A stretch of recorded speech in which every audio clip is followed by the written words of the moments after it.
nós vamos dar sequência, pessoal, à parte final. Vamos começar com os comentários com o professor Armando. Depois nós vamos mostrar, nós temos um experimento nesse toy, né? Ao longo dos 5 dias, nós tivemos um agente de inteligência artificial assistindo o congresso, né? E interagindo com ele. Então, o Leonardo é o pesquisador que está fazendo esse estudo, é um case que a gente está construindo. A gente vai colocar a inteligência artificial para interagir com os 2 palestrantes e depois a gente abre para a inteligência humana poder interagir também com os palestrantes, ok? Professor Paleta incumbiu-me de fazer uns comentários. Eu acho que essa função, eu costumo dizer que os amigos são necessários, mas também são problemáticos, porque nos arranjam tarefas às vezes quase impossíveis. Não vou conseguir fazer, obviamente, uma síntese. Às vezes há um formato em que o comentador utiliza duas comunicações deste tipo com a informação que nos trouxe sobre uma área que está-se a desenvolver e que está na moda, mas está ao mesmo tempo ainda numa nuvem. Estamos ainda a olhar para ela de uma forma entre o perplexo e o fascínio e o temor. A inteligência artificial está a criar, no fundo, 2 grandes grupos: os que estão aterrorizados e os que estão eufóricos. Nem estou aterrorizado, nem estou eufórico. Eu nem tenho estado a usar a inteligência. Já me despediu na história que eu contei ontem. Eu fui despedido da minha cadeira pelo ChatGPT, não uso. Os alunos usaram-no, viram e, portanto, tem-me dado a oportunidade de fazer uma reflexão sobre questões mais profundas e que têm a ver com questões conceptuais que estão presentes nas 2 comunicações. Toda a minha formação e o meu interesse no âmbito da ciência da informação nos aspectos epistemológicos, venho pensando que, de facto, nós estamos a descurar há muito, e agora estamos a perceber-nos, por exemplo, na questão ética, que ela falou, que é evidente, ela já é antiga e é muito importante, as questões de conceito. Quer na comunicação do José Eduardo Santarém II, que eu sei muito, e quer na daqui do Charles Luz, vejam que se introduz aqui, por exemplo, a questão dos dados, a quantidade de dados que é preciso para a inteligência. A inteligência tem que gerir dados. Ao mesmo tempo também se vai falando de informação. Uma coisa que eu constato há muito, porque dou aulas com um engenheiro numa disciplina, damos os 2 ao mesmo tempo uma disciplina que é introdução aos sistemas e ciência da informação. A primeira coisa mais complicada se iniciou na nossa relação, eu lhe propor e dizer que era necessário ter uma noção. Não é uma definição fechada, mas é uma definição orientadora básica de informação. Porque nos slides que ele gostava de apresentar aos alunos, é aquela tradicional 100 definições de informação. Não se pode trabalhar com 100 definições de informação. E não se pode trabalhar também com várias percepções de dados. Ora, dado é o impulso elétrico que está no cérebro, que depois dá o eletroencefalograma, ou é os riscos do eletroencefalograma que vem do impulso, ou é aqueles riscos que nos aparecem no sismógrafo, ou é o impulso da Terra quando está a tremer. De que é que estamos a falar? Qual é que é o dado? Não se define o que é o dado. Fala-se do que é o dado. Fala-se de dados. Se define o que é o dado. Isso a mim preocupa a mim mesmo. Porque se continuarmos assim, a tecnologia vai avançando, usando termos, impondo-se, mas criando ao mesmo tempo uma Babel e um labirinto, em que o sentido é confuso. E quem domina a tecnologia vai se impondo, mas impondo-se num equívoco, criando um equívoco de sentido. Isto tem que ser travado. Com que a gente se entenda sobre o que é que estamos a falar. Bem, quando me falam de dados, eu só consigo perceber que estamos a falar de informação. Ou seja, de um conjunto estruturado de representações mentais, emocionais codificadas. Seja em imagem, seja em língua espanhol, português, francês, seja geometria, seja aritmética, seja álgebra, seja cronomático de cor, seja geométrico. Nós criamos, a humanidade criou códigos. Esses códigos estão presentes na forma como o ser humano representa aquilo que vê, que sente, percebe. Isso é uma representação. Está estudada há muito pela psicologia e pela filosofia. Portanto, essa informação tem que ser um conjunto estruturado de representações codificadas. Acima de estarem num suporte, agora quando falamos de dados, de informação, de inteligência artificial, estamos a falar de quê? Informação para poder ser trabalhado pela inteligência artificial e por este avanço tecnológico que é a inteligência artificial, mudou de suporte. Quando estamos a falar de bibliotecas, estamos a dizer, já não estamos a falar da biblioteca do século XVIII, XIX, XX, com informação impressa. Estamos a falar de informação que foi impressa, mas que mudou de suporte. Num suporte onde eu posso extrair os códigos e fazer o que o Charlie aqui nos demonstrou, inclusive a dizer: quero ver um homem no espaço a voar, e ele, do falado linguístico, passa para um outro código, que é o audiovisual ou visual só. Num outro suporte. É o digital. Isto no impresso não é possível. Nós temos que então estar aqui estamos a falar de um outro paradigma. Estamos a falar de um outro paradigma. Bom que saibamos que está. Se não explicamos, estamos num outro paradigma. Portanto, o que é que acontece? A biblioteca impressa, ela tem que transitar toda para o novo suporte. E vai ter que ser a tendência. A digitalização vai se tornar uma coisa. Pode ser cara, mas é inevitável. Porque senão também muita informação vai ficar excluída da infosfera ou do espaço que eu falava, ou do ciberespaço do Pierre Levy. Se calhar há esses riscos também. Por isso, eu insisto que nós temos que, se partirmos desta ideia de que a informação tem que ter esta definição operatória, o dado é uma representação, digamos, são partículas de informação, se vão conjugando num permanente puzzle. Porque a capacidade humana, cognitiva e emocional de representar é exatamente, baseia-se no puzzle. Sensações, impressões, representações mais complexas, combinações, e a partir daí vamos construindo o conhecimento. Que também não é algo separado de informação. Acho que esta base conceptual foi o que uma das coisas importantes que as duas comunicações me suscitaram, onde no meu lugar, as minhas preocupações de reflexão e pesquisa, obviamente aqui uma síntese, mas há um outro aspecto que eu gostaria de sublinhar. E foi aqui colocado, que é, o que é que a inteligência artificial pode, o contributo que pode dar acesso à informação? Eu aqui sinto uma certa perturbação, porque a pergunta que eu já venho fazendo há muito, o projeto que nós criamos em termos formativos no Porto, não é esta. A pergunta é outra. Quando criámos a graduação em Ciência da Informação entre a Faculdade de Letras e a Faculdade de Engenharia em 2001,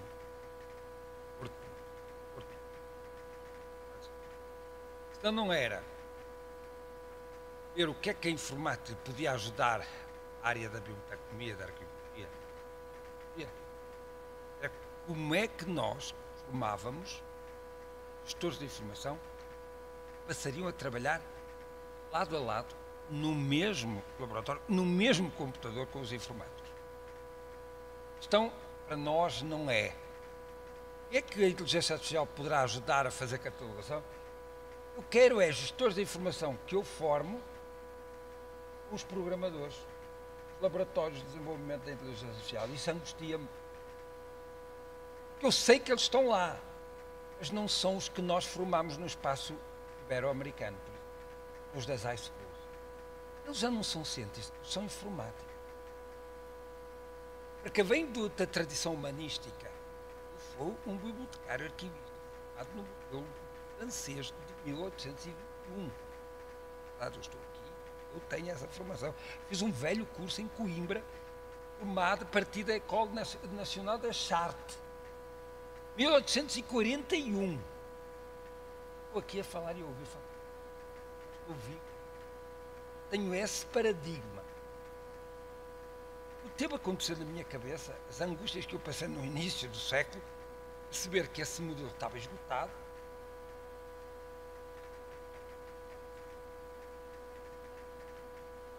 tínhamos que passar para um outro modelo que não tem nada a ver com a formação. Não tem matemática, não tem formação de matemática, é totalmente humanística. No entanto, tinha que entrar num modelo em que a matemática, a computação, a informática e a percepção da compreensão dos fenómenos humanos e sociais tinham que estar integrados numa unidade pequena. O gestor da informação tem que ter essa componente de ciência social, também ter programação e também saber de matemática para poder trabalhar com informática. Qual é a questão?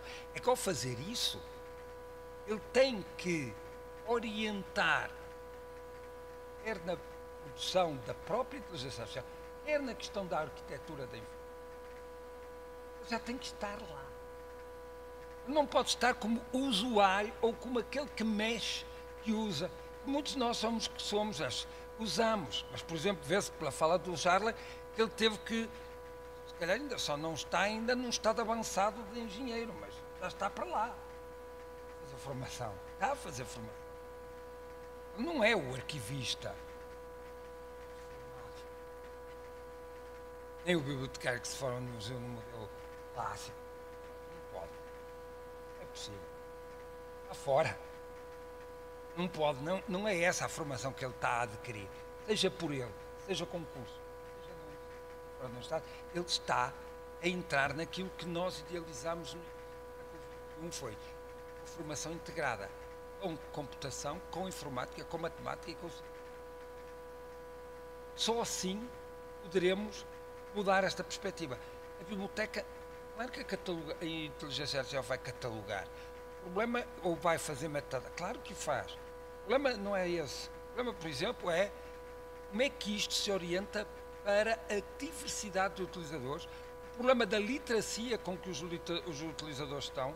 Isso são problemas que o informático puro e duro nem sabe que existem, que nós temos que obrigá-lo a que ele saiba que existe. Para nós, somos algo mais que o informático, sabemos que é uma questão séria. As questões éticas estamos a fazer. Ou seja, quando estamos a criar estes avatares, falam, que dizem, que influenciam. O Charles falou agora aqui deste... o Simão de Sónia, já há uma influencer espanhola que está a fazer um sucesso brutal, que é um avatar da inteligência artificial. Ela não é propriamente controlada pelos inteligentes e sábios especialistas do museu. É uma influencer, parece uma criatura de verdade, a influenciar de maneira. Com que tipo de informação, que manipulação está ali a ser? Isso nos diz respeito. Um cientista de informação. É aquele que está a desenvolver este tipo de inteligência artificial. Tem que lhe dizer respeito, porque nós não podemos deixar que não diga respeito. E esse desenvolvedor, de certa forma, que tem que estar a trabalhar connosco. Esta é um pouco a síntese do que eu quero aqui apresentar como síntese a isto. Isto é, esta é a nossa preocupação, é a minha preocupação. As questões mais especialistas, eu não sou especialista, elas estão bem entregues. Mas por trás disto está a questão de que informação estamos? O que é informação? Que dado? O que é isto em termos conceptuais? Temos muita clareza em termos conceptuais. Depois, quando falamos de integrados, estamos a falar de quê? O texto que foi digitalizado, o autor do texto.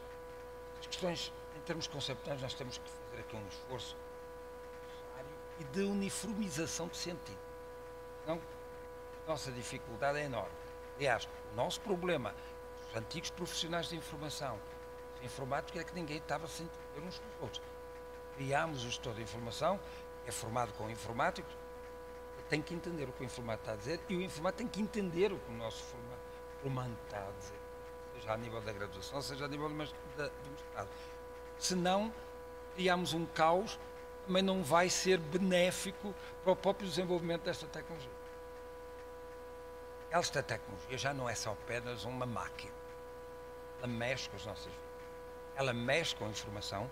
Informação, isso podem acreditar, um ativo humano, mesmo que as máquinas, que os humanos têm por natureza da sua espécie. E essa, nossa. Portanto, nós temos de saber cuidar muito bem dela. Não nos deixarmos levar assim, também temos essa possibilidade, nos deixar levar na onda, deixando-nos numa ignorância. O fenómeno da inteligência é o que está a provocar, se calhar, o despertar, duas coisas, o despertar para a nossa condição humana, e por isso é que a filosofia e a ética vão ser duas áreas, sobretudo a filosofia, vai ser mais necessária do que nunca no presente. Você imaginou que a filosofia viesse a ser tão importante, vai nos obrigar a refletir novamente, a ter presente a nossa condição humana, estamos a ser humanos, que estamos a criar entidades que parecem aos eufóricos, dizem, não, e vem novos seres, eles são iguais a nós criamos uns seres inteligentes como nós. Este delírio já está escrito. Há os catastrofistas, o apocalipse está a chegar, é só uma questão de começar a pôr o relógio. Um delírio, porque isto depende de nós. O que está a acontecer e o que vai acontecer depende de nós. Isso aqui, mas de nós batermos a criação da nossa própria ignorância, passarmos da alfabetização para uma literacia no sentido crítico, de exercitarmos cada vez coletivamente mais o sentido crítico. Agora, se só alguns é que são os que têm sentido crítico, a massa humana, carne na ignorância, regressarem à Idade Média, os senhores com cérebros. E aquele conceito do Etienne de Boissy, servidão voluntária, um conceito que nós nos devíamos pensar muito, é se tornar o estado permanente da humanidade. Não vai dar bom resultado. Isso nunca deu bom resultado. E porque é uma servidão não só imposta, voluntária. Dramático. Bem, é o que me se oferece. Olha que Francisco não é coisa que amigo faça a amigo, não é? Obrigado a fazer uma intervenção depois destas excelentes comunicações.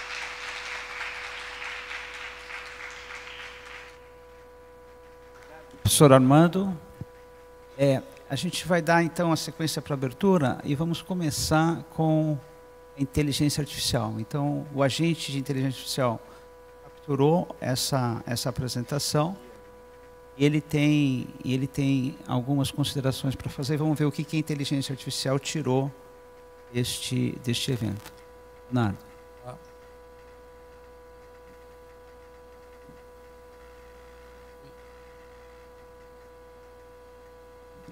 Alô, som. Alô, tá ligado? Me ouvindo? Vamos continuar aqui com a nossa metodologia, né? A inteligência artificial, ela ficou ouvindo, ela transcreveu esse conteúdo, ela transformou em dados, né? E eu já li aqui até o que ela resumiu, mas vale indicar e prestar atenção na pergunta que ela fez para esse primeiro conteúdo do Santarém, porque tem tudo a ver com o que o professor Maleiro acabou de falar, da diversidade das culturas. Resumo em 3 tópicos principais da palestra de Eduardo Santarém. Segundo, olá a todos. Sou uma inteligência artificial e estou aqui para compartilhar os principais pontos da palestra do Eduardo Santarém II sobre inteligência artificial aplicada na representação descritiva e temática. Vamos aos 3 tópicos principais. 1. Preparação dos dados. A importância de uma base de dados sólida para o desenvolvimento de bons algoritmos de IA. O processo de preparação dos dados é crucial e deve ser bem alinhado com a tecnologia informação. Ação de algoritmos na educação e catalogação. Os algoritmos de IA são utilizados para catalogar e documentar informações, facilitando a digitalização e descrição de objetos e imagens. Na educação, a IA pode ser uma ferramenta poderosa para criar e categorizar conteúdos digitais, ajudando na personalização e adaptabilidade dos materiais educativos. 3. Automatização e recomendação personalizada. A IA possibilita a criação de resumos automáticos e recomendações personalizadas, adaptando-se às necessidades específicas de diferentes grupos de usuários. Acreditar no potencial da automação é essencial para explorar novas oportunidades e desenvolver soluções inovadoras na gestão de conteúdo. Espero que esses pontos ajudem a entender melhor como a inteligência artificial pode ser aplicada na representação descritiva e temática. Muito obrigado pela atenção. Pergunta para Eduardo Santarém. Segundo, dado o potencial da IA para automatizar a catalogação e personalizar recomendações, quais são as implicações éticas e os desafios que você prevê na utilização dessas tecnologias para evitar vieses e garantir a equidade na representação descritiva de diferentes culturas e comunidades?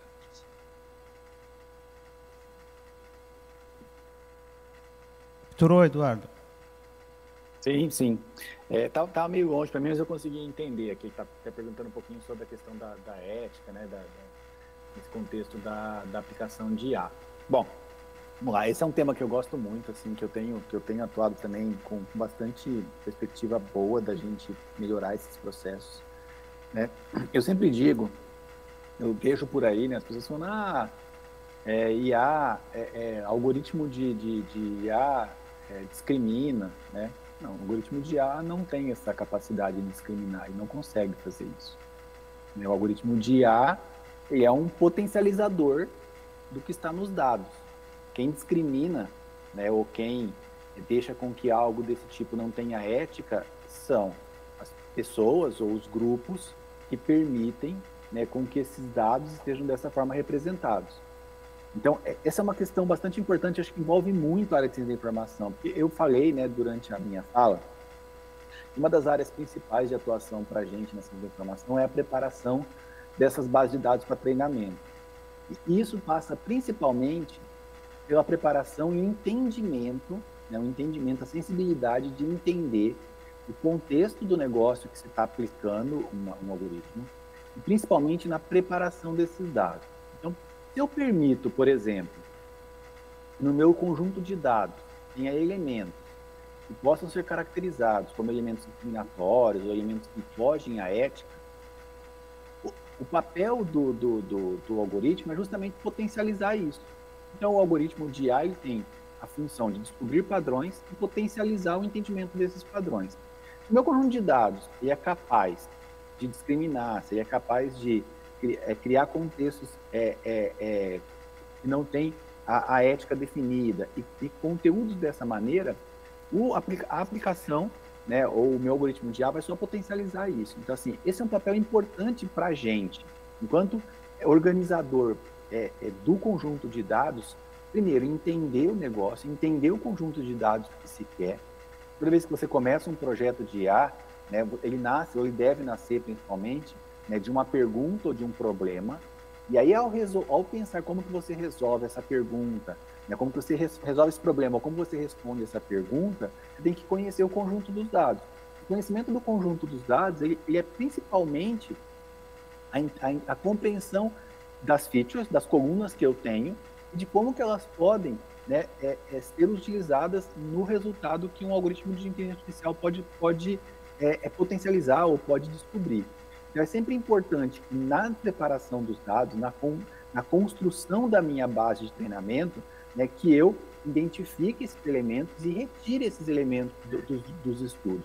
Então, não tem como... Tem um texto até, um daqueles que eu publiquei, já é um texto até meio antigo, que a gente fala sobre fatores discriminatórios em análise de dados. Então, por exemplo, tem um dos exemplos lá o governo de Chicago, uma época, fez um aplicativo que era para as pessoas identificarem buracos na rua, né? Na época em que a classe social que estava nas categorias de cima, né, usava iPhone e as outras não. E aí o aplicativo foi desenvolvido só para iPhone. Então todas as pessoas que passavam na rua, viam um buraco, elas notificavam a prefeitura através desse aplicativo com iPhone. Aí beleza. Então essas pessoas passavam. Quem não tinha iPhone não conseguia notificar a prefeitura. A prefeitura soltou um relatório dizendo assim, ó, nós atendemos 100% das solicitações. Ou seja, a questão não é como o indicador está sendo apresentado ou o que o algoritmo está fazendo. A questão é como que esses dados estão preparados, ou seja, qual é o contexto disso. Né? Então, é muito importante que ao se pensar em LGPD, ao se pensar em ética, ao se pensar em discriminação, se pense que esses processos acontecem na preparação dos dados, na organização, na estruturação. E é a partir disso que se constrói modelos ricos, modelos capazes de evitar que processos discriminatórios ou processos antiéticos aconteçam em algoritmos de IA. Só para finalizar, eu sempre digo, se você pega uma base, você pega o mesmo algoritmo, a rede neural, tem uma base que tem dados discriminatórios, ela vai ampliar isso. Você pega um algoritmo de rede neural e manda ele calcular a base de um triângulo, os dados são da área e para calcular a área ou o perímetro de um triângulo ou de qualquer polígono, né? Ele não vai conseguir discriminar, porque não tem dado discriminatório ali. Então perceba que não tem nada a ver com o algoritmo. Tem a ver com a nossa intenção na preparação, a nossa intenção ou a nossa falta de critério, ou falta de preocupação com as bases que são treinadas para que isso aconteça. Eu acho que nessa linha, acho que esse é um ponto importante, né, para a gente sempre estar pensando, como construir bases que realmente impeçam que os algoritmos sejam capazes de potencializar ambientes de discriminação ou antiética. É isso. E posso fazer para o Charlie? Obrigado, Eduardo. Vamos então para o Charlie. Vamos fazer esse exercício também.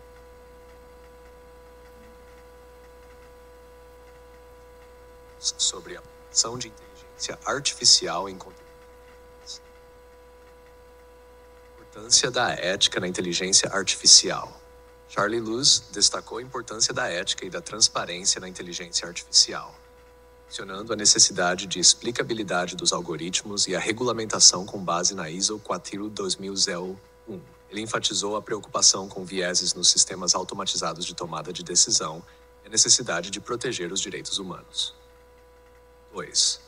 Aplicações de IA em sistemas corporativos. A palestra abordou como a IA está sendo integrada em diversos sistemas corporativos, como CRM, Customer Relationship Management, GDEDI, Gerenciamento Eletrônico de Documentos, e LMS, Learning Management Systems. Ele ressaltou que a IA não é apenas uma aplicação adicional, mas está se tornando parte essencial de todas as soluções tecnológicas corporativas.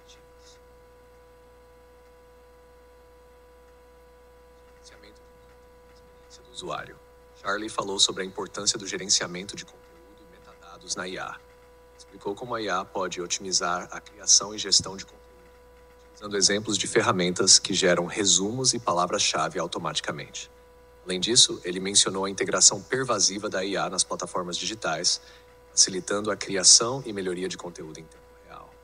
Pergunta ao Charlie Luz: como a IA pode ser utilizada para melhorar a qualidade e a relevância dos conteúdos digitais? E quais são as melhores práticas para garantir que esses conteúdos atendam às necessidades dos usuários finais? Gostei.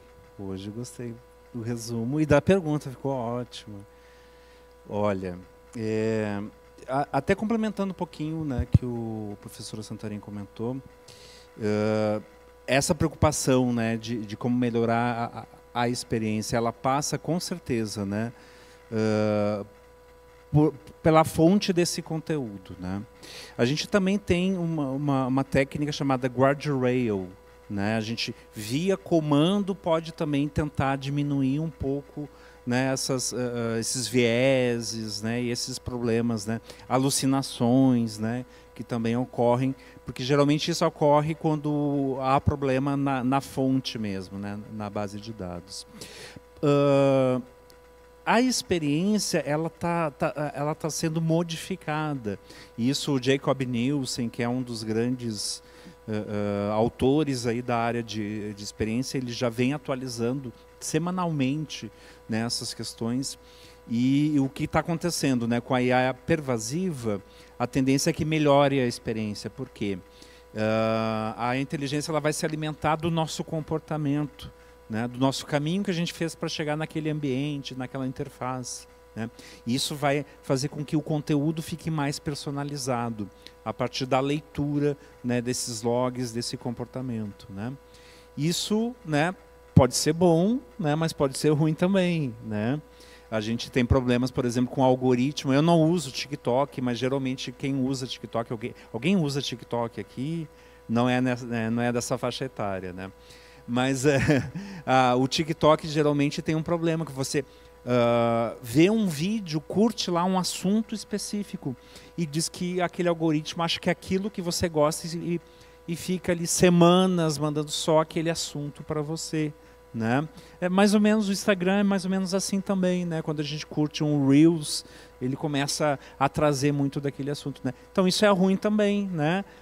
Limita a experiência, a gente para de ver coisas diferentes, coisas que poderiam ser mais interessantes, né? Como o professor. Exatamente. Exatamente, né? A gente fica com preguiça, né, de conhecer coisas novas. Isso é muito ruim, né?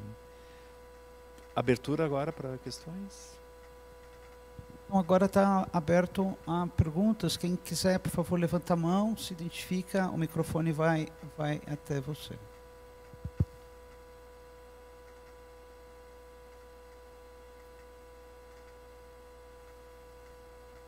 Olá a todos, meu nome é Nestor.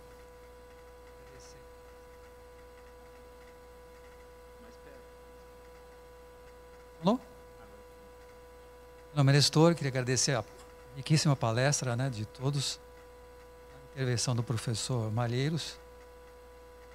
Vou fazer um merchandising para o senhor, tá? A leitura de um livro chamado Infocomunicação, um método excelente, né? Está funcionando? Então tá bom. E também eu gostaria de agradecer pela questão que vocês trouxeram aqui, né? Tanto o Santarém como o Charles, desmistificaram um pouquinho a questão da IA. Hoje as pessoas pensam, né, que é uma unidade autônoma, resolve tudo, né? Aquela coisa lá daquele filme do Spielberg, né? Inteligência artificial. Não é. A gente viu aqui que tem muito trabalho em função disso, né? Para poder se fazer, poder criar essas coisas que a gente vê no dia a dia, né? Então não é de graça, é um trabalho humano bastante intenso, né? Estamos longe ainda daquela que chamam de IA forte, né? Estamos ainda na IA fraca. Pergunta para o Santarém, com relação ao seguinte: você colocou a questão da programação, né? Nós estamos passando da programação para tomar decisão autônoma.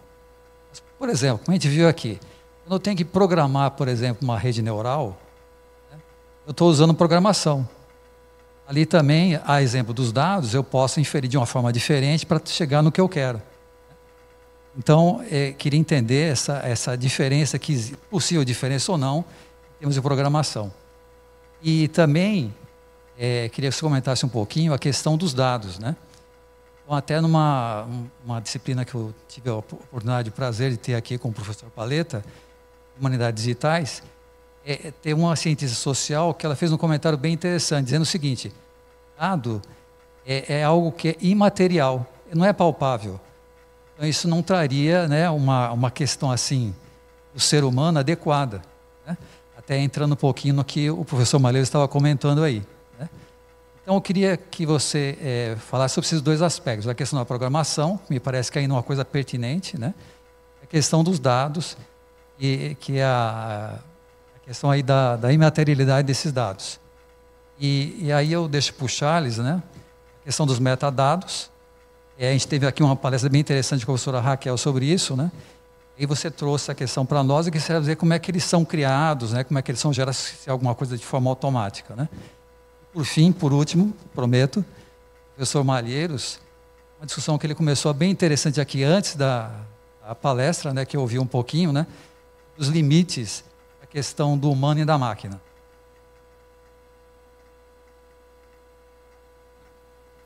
Tarém, quer começar?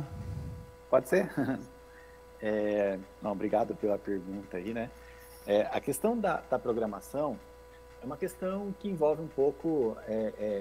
quando eu me referi à programação durante a minha fala, eu estava falando da programação tradicional, né? A programação procedural, então essa programação que a gente está acostumado, né? A programação tradicional que a gente está aí há 50 anos, um pouquinho mais fazendo. Então essa programação, né, é uma programação que a gente prepara os acontecimentos, né? Se prepara para tratar esses acontecimentos em específico. Já a programação, quando a gente vai tratar o machine learning, né, o algoritmo prepara ele sozinho, ele enxerga os dados e prepara a linha, as funções indutivas aí, computacionais, matemáticas, enfim, para que se tome decisões. Do ponto de vista de programar, né, do programador, né, o que está acontecendo hoje em dia é uma mudança de posicionamento, como aconteceu em todas as outras revoluções que a gente teve. Né? Então, quando a gente começou a usar a roda, né, a gente parou de usar, de colocar as coisas nas costas, mas a gente precisou conduzir um carro à roda, né? Não um carro desse que a gente tem hoje, mas um carrinho de mão, alguma coisa assim, né? Colocar as coisas assim. Então muda um pouco onde a gente vai estar. A programação hoje, né, programar um algoritmo de machine learning, programar um conjunto, um pipeline de dados, né? Então passa um pouquinho por essa questão. Então acho que a programação, programar os algoritmos, entender os algoritmos é uma tarefa necessária, né? Mas que hoje em dia tem sido uma tarefa diferente do que aquela tarefa de programar as funções, né? Como a gente acostumou a programar durante muito tempo. Então acho que isso é um caminho que está acontecendo. Não sei se é exatamente o que está perguntando, mas imagino que esteja perguntando sobre essa questão. Então o programador vai mudar de lugar, né? Ele vai começar a programar esses algoritmos, fazer com que esses algoritmos tenham um desempenho melhor, eles atuem melhor. Uma das coisas que eu falo hoje em dia, né, que eu consigo, por exemplo, ter resultados melhores, muito melhores, com um algoritmo que eu conheça muito bem e que eu entenda ele muito bem. Então, eu sou capaz hoje de colocar um algoritmo de machine learning de IA para funcionar, né, e ter resultados muito melhores do que com outros algoritmos que são considerados melhores, mas que eu não conheço tanto. Então, conhecer o algoritmo, saber quais são como que ele é aplicado, como que ele consegue atingir melhores resultados, é muito mais importante, às vezes, né, do que qualquer outro conhecimento que se tenha a respeito. Então, essa é uma das questões de programação, saber programar esses algoritmos para que eles funcionem no seu melhor, entender como alcançar o melhor sobre eles. A outra questão dos dados, né, a questão dos dados, a imaterialidade dos dados, né, é uma questão singular, assim, é muito de parâmetro, né, muito relativa.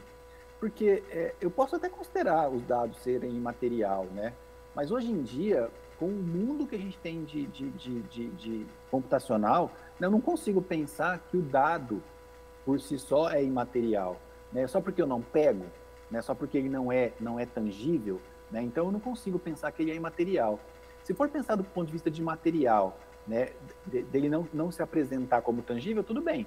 Mas se for pensar nas questões que ele pode, por exemplo, ser apagado ou qualquer coisa assim, hoje a gente tem uma porção de procedimentos, né? Hoje eu consigo pensar, né, que tendo recurso, né, eu tenho risco maior de pegar fogo numa biblioteca do que de perder os dados em um conjunto de base de dados. Porque se eu pegar fogo numa biblioteca, se alguém vier jogar uma bomba em cima, né, a biblioteca vai pegar fogo. Né? Agora, se eu tiver um dado guardado no servidor, eu consigo espalhar isso com um processo de preservação digital, com replicação em servidor, que esse dado não vai se perder nunca. Né? Então, assim, eu considero mais difícil você perder um dado, bem trabalhado, obviamente, do que perder um dado tangível, um dado no papel, ou como a nossa taça lá, Jules Rimet, foi roubada e derretida. Então, eu acho mais fácil acontecer isso. Então, assim, a questão do dado ser imaterial é muito relativa. Uma outra questão a respeito da imaterialidade, né, é que, se a gente for pensar nisso, né, eu falei um pouquinho no começo, né, hoje em dia a gente tem, entre as 5 maiores empresas do mundo, pelo menos 4, né, que se tornaram empresas trilionárias de dólares com todo o seu processo baseado em dados. Então você pega aí Google, pega Facebook, pega NVIDIA, que NVIDIA praticamente ela faz processador, mas para processar dados. Então, assim, é basicamente em função disso. Você pega a Amazon vende produto, mas a experiência de usuário que ela trouxe para a gente é baseada em dados. Então, assim, ela vende produto como a Americanas nossa aí, que quase foi à falência agora, vende produtos também. A diferença é o quê? Em como que ela usa a experiência dos nossos dados para oferecer uma experiência melhor para o usuário. Então, assim, a gente tem as principais empresas do mundo hoje, né, construindo impérios em cima de dados. Então, assim, essa questão da imaterialidade, eu não consigo discutir isso do ponto de vista de não confiar ou de não pensar que os dados, né, são o fundamento para tudo que tem acontecido hoje em dia. Então, é isso um pouco do que eu penso a respeito do tema. Obrigado, pessoal. Obrigado, professor.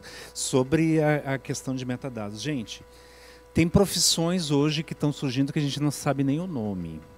Tá? É isso. Tá? Eu tenho um sobrinho que tem 23 anos, que está fazendo ciências de dados lá na PUC-RS. Ele não sabe qual é o nome da profissão dele, mas ele vai trabalhar, ele já está, inclusive, atuando na área tecnológica, né? Acaba sendo aí um informático, né? Como vocês falam, né? Em relação a metadados, assim, eu estou numa consultoria que é um ministério. Lá eles têm mais de 600 sistemas diferentes, tá? Então imagina que são 600 perfis, modelos de metadados, né, catálogo de dados, né, a gente pode já considerar isso, né, diferentes. Então já existe toda uma movimentação para centralizar esses metadados. Tá? Então a gente vai ter aí um repositório de metadados que vai fazer os depara, né, o crosswalk, como a gente fala, né, de metadados, né, isso de uma forma automatizada, né, lá é título, numa outra é nome, é a mesma coisa, né, e faz parte, né, daquelas alimentações ali dos diagramas que eu mostrei para vocês, que eu destaquei, né, os metadados gerados por IA, é exatamente isso, ele vai lá e se alimenta desse repositório, desse servidor de metadados. Tá? E ainda bem que tem uma inteligência artificial para nos ajudar, né, exatamente fazer esse depara entre, imagina, 600 sistemas não é muita coisa, né? Eu participei em empresas que tinham mais de 1000 sistemas disponíveis. Né? Dependendo do tamanho da instituição da empresa, a gente está falando de uma realidade altamente, né, digital e que necessariamente, né, não é coordenado. Né? Porque também tem isso, né, dependendo da governança de tecnologia, né, a gente tem aí cenários de colchas de retalhos. Né? Então, é o caso, né, desses 600 sistemas. É lá uma necessidade específica, gera um sistema novo. Não segue nenhuma taxonomia definida, não segue um perfil de metadados únicos. Né? Então, possivelmente, uma nova profissão aí vai surgir, tá? Gerente de metadados.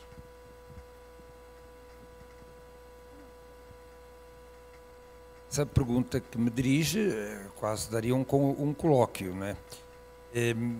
Há com certeza. Eu, por acaso, tenho vindo a refletir muito sobre esta discussão que se tem posto, dos limites da inteligência artificial, da máquina, do homem. Eu acho que a pergunta talvez não esteja bem colocada.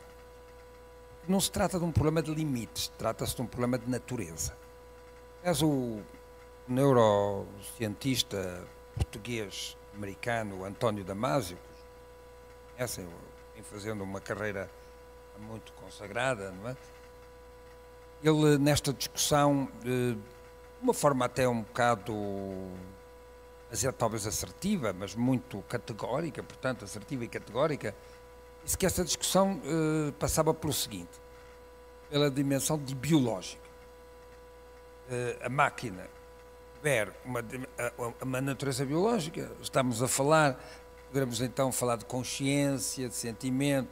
Se não estamos, a máquina não é biológica, o ser humano é, são limitar aí, ou seja, é um problema de natureza, ou seja, a máquina que estamos a criar está a ser criada por um ser humano que é um ente biológico.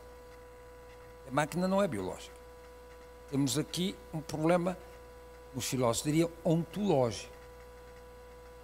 Uma coisa diferente e que me está a preocupar muito, e eu já até fiz uma palestra, não sei se está aqui a Eliana, que assistiu um bocado a isso, é responsável por uma conferência que eu da UFMG, o tema foi proposto por eles, que é o Cyborg. É o Cyborg. Isso se preocupa muito. Aliás, o Elon Musk acaba de criar a Neuralink. Isso sim, porque isso aí está a introduzir no ser humano, biológico, chips, elétricos, dispositivos mecânicos, eletrónicos digitais, máquina, e poder haver um controle sobre este humano para que ele possa deixar de ser tetraplégico ou para poder resolver problemas de Alzheimer. Aí nós estamos a modificar a natureza biológica. Isso é muito diferente de eu ter IA e ter o humano. E comparado com este cenário de Freiburg, IA para o humano é uma brincadeira. Filosoficamente não é problema. IA sim. Filosoficamente é problema o Freiburg, porque está a criar uma espécie de tempestade dentro da ontologia e da filosofia clássica. Rebenta com a filosofia.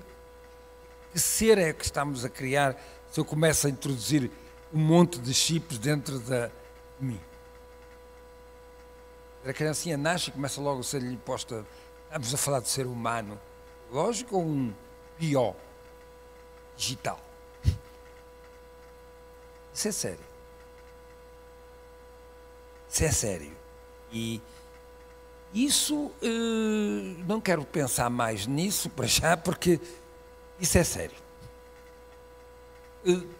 Tirando esse cenário, eu estou tranquilo, a máquina não é humana, e eu encaro os autores da chamada singularidade, que são os que defendem.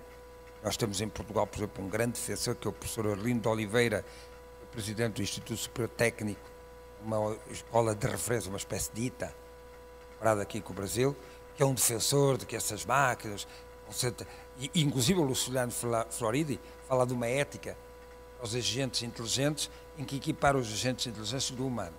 Acho que isso aí não tem fundamento. Eu acho que isso aí há um marketing, há um alinhar naquela, criar, o impulsionar, o fazer o marketing desta tecnologia. Aí há algo que não é algo fake.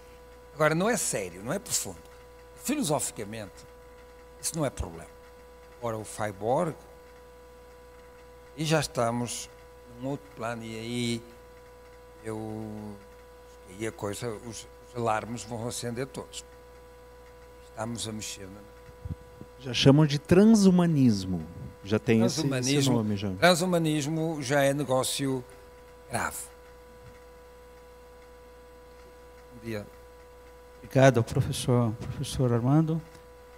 Esse assunto ele é desafiador, né? Eu tenho amigos que esse lado humano da máquina, ele começa conversando com a máquina, dando bom dia para a máquina. Né? Bom dia, boa tarde. E ela responde.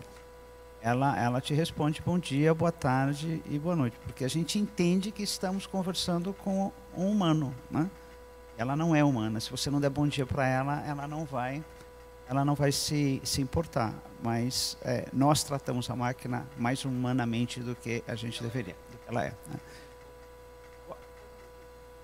Exatamente. O Armando falou uma coisa, eu esqueci a segunda parte, mas eu lembro uma, você vai me lembrar outra. Ele disse que existe aqueles que são eufóricos com a inteligência artificial.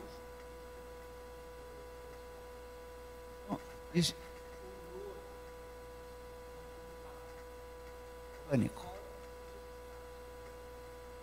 Então, eu acho que é isso que a gente tem, né? Essa semana nós tivemos aqui 5 dias de debate, inserimos a inteligência artificial na nossa discussão. Acho que é um papel da universidade debater de uma forma ampla e aberta. É uma realidade, na minha opinião, sem volta.